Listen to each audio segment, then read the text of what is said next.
Hello दोस्तों, आज हम इस वीडियो में क्लास 10th के छात्रों के लिए सोशल साइंस के काफ़ी महत्वपूर्ण ऑब्जेक्टिव क्वेश्चंस बताने वाले हैं। अगर आप लोग इस बार मैट्रिक का एग्ज़ाम देने वाले हैं तो इस वीडियो को एक बार ज़रूर पूरा देख लीजिएगा, क्योंकि दोस्तों यहाँ पर आपका जो सेंटअप एग्ज़ाम है बहुत ही नज़दीक आ चुका है और 5-6 दिन बाकी है और इसके बाद से जस्ट आपका मेन बोर्ड एग्ज़ाम आ जाएगा। ठीक है, तो आप लोग क्या कीजिए, एक एक वीडियो को लास्ट तक देखिएगा और उसमें के एक एक क्वेश्चन को आप लोग याद कर लीजिएगा। ठीक है, क्योंकि ये सभी प्रश्न आपके मेन बोर्ड एग्जाम में पूछे जाएंगे, ये मेरी गारंटी है। ठीक है, तो आप लोग ज़रूर इस वीडियो को पूरा देखिएगा। ठीक है, तो चलिए बिना लेक्चर के वीडियो स्टार्ट करते हैं। पहला प्रश्न है दोस्तों, यूरोपीय सभ्यता का पालना किसे कहा जाता था? यूरोपीय सभ्यता का पालना किसे कहा जाता था? तो आपका सही जवाब होगा पहला का डी नंबर, यूनान को कहा जाता था। किसको? यूनान देश को। ठीक है, आंसर हो जाएगा डी नंबर। अगला प्रश्न दोस्तों देखिए, अगला प्रश्न 1917 की रूसी क्रांति के समय किस जार का शासन था? किस जार का शासन था? तो निकोलस द्वितीय। आंसर क्या होगा आपका? दूसरा का भी आंसर हो जाएगा डी नंबर, निकोलस द्वितीय। ठीक है, आंसर हो जाएगा इसका भी डी नंबर। अगला क्वेश्चन दोस्तों 3 नंबर है। 3 नंबर प्रश्न है, वियतनाम में रहने वाले फ्रांसीसी नागरिकों को क्या कहा जाता था? वियतनाम में रहने वाले फ्रांसीसी नागरिकों को क्या कहा जाता था? तो यहाँ पर आपका जो 3 नंबर का आंसर होगा वो होगा सी नंबर, क्लोन कहा जाता था। ठीक है, फ्रांस में रहने वाले नागरिकों को क्या कहा जाता था? तो क्लोन कहा जाता था, याद रखना। ठीक है, अगला क्वेश्चन है, किस खनिज को उद्योगों की जननी माना गया है? किस खनिज को उद्योगों की जननी माना गया है? ठीक है, तो यहाँ पर ऑप्शन में है मैग्नीज, बॉक्साइट, सोना। बॉक्साइट का मतलब क्या होगा? एल्युमिनियम। ठीक है, और यहाँ पर लोहा है। तो याद रखना, और आपको पता भी होगा कि लोहा धातु को हम लोग खनिजों को उद्योगों की जननी मानते हैं। आंसर होगा आपका 3 नंबर, इसका भी आंसर 3 नंबर होगा। ठीक है, लोहा को। ठीक है, अब दोस्तों यहाँ पर अगला प्रश्न देखिए, अगला प्रश्न ये दोस्तों काफ़ी इंपॉर्टेंट है। गोंडवाना समूह के कोयले का निर्माण हुआ था।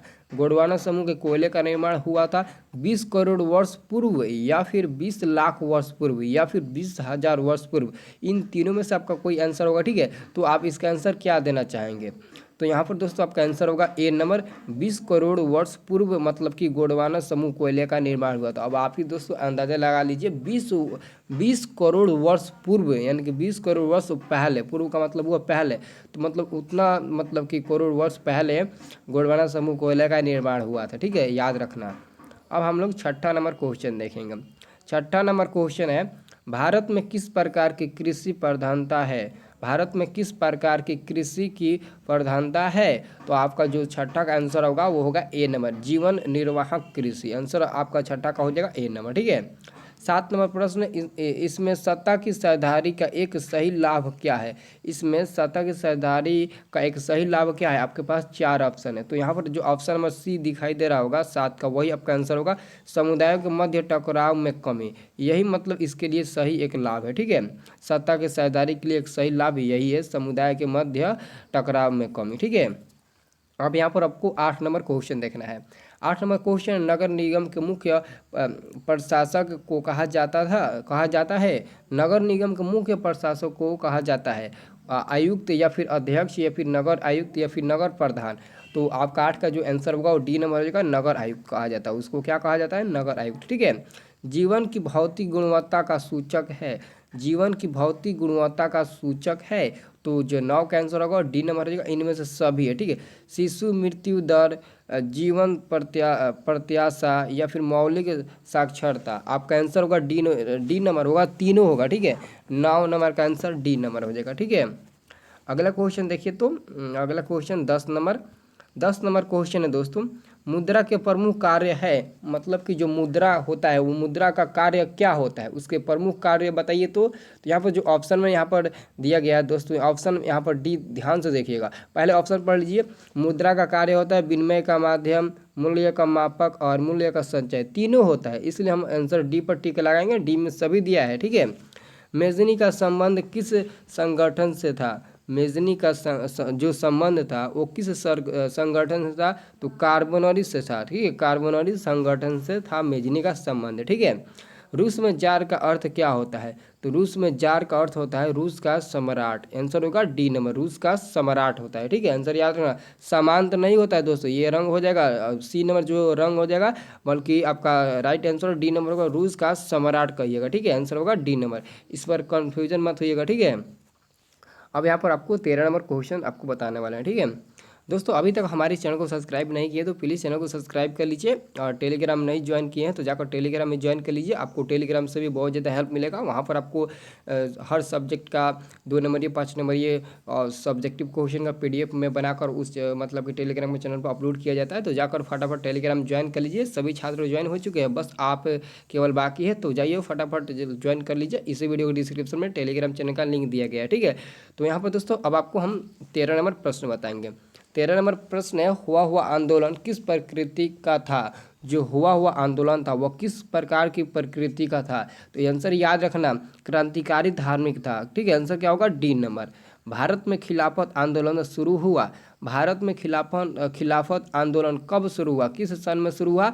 तो 1920 ईस्वी में। ठीक है, आंसर याद रखना। ठीक है, अगला क्वेश्चन है 15 नंबर। 15 नंबर प्रश्न है, 1917 ईस्वी में भारत में पहला जूट मिल किस शहर में स्थापित हुआ? भारत में पहला जूट मिल किस शहर में स्थापित किया गया? 1917 ईस्वी में। तो आपका आंसर होगा ए नंबर हो गया, कोलकाता में। ठीक है, कोलकाता में मतलब कि स्थापित किया गया था प्रथम जूट मिल 1917 ईस्वी में। ठीक है, पूंजीपति वर्ग के द्वारा किस वर्ग का शोषण हुआ? पूंजीपति वर्ग के द्वारा किस वर्ग का शोषण हुआ?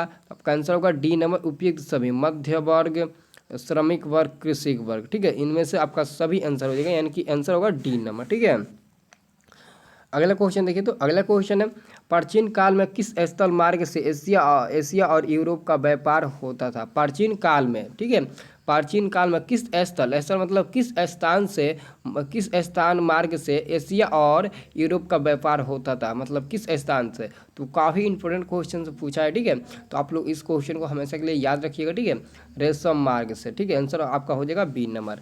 अगला क्वेश्चन है, गुटेनबर्ग ने सर्वप्रथम पुस्तक की छपाई की। जो गुटेनबर्ग हैं उनका जन्म आपको मालूम होगा जर्मनी में हुआ था। गुटेनबर्ग का जन्म जर्मनी में हुआ था, और गुटेनबर्ग में सबसे पहले किस पुस्तक की छपाई की थी, उनका नाम क्या है? तो यहाँ पर क्वेश्चन नंबर 18 पूछा जा रहा है। ठीक है, तो बाइबल हो जाएगा, बाइबिल, यानी कि आंसर आपका डी नंबर हो जाएगा। ठीक है, याद रखना। अब यहाँ पर दोस्तों आपको 19 नंबर प्रश्न देखना है। 19 नंबर प्रश्न है, राष्ट्रपति के नाम से किसे जाना जाता है? राष्ट्रपति के नाम से हम लोग किसे जानते हैं? ठीक है, तो आपका आंसर होगा बी नंबर, महात्मा गांधी को हम लोग राष्ट्रपति के नाम से जानते हैं। ठीक है, आंसर होगा बी नंबर। और जो अंतिम प्रश्न है 20 नंबर, कौन सा सामाजिक वर्ग बुद्धिजीवी वर्ग के रूप में उभर कर आया? तो इसका आंसर होगा आपका डी नंबर, मध्य वर्ग। आंसर में दिया है डी, तो आपका आंसर होगा मध्य वर्ग, डी नंबर ही हो जाएगा। ठीक है, आपका आंसर क्या होगा दोस्तों? डी नंबर हो जाएगा, मध्य वर्ग। ठीक है, तो दोस्तों ये वीडियो अच्छा लगे तो वीडियो को लाइक कर देना, और ऐसे ही और सारे वीडियो के लिए हमारे चैनल को सब्सक्राइब कर लेना, अभी तक सब्सक्राइब नहीं किए तो। और वीडियो मतलब जाने के बाद एक आप लोग अच्छा कमेंट करके जाइएगा। ठीक है, तो चलिए दोस्तों मिलते हैं नेक्स्ट वाले वीडियो में।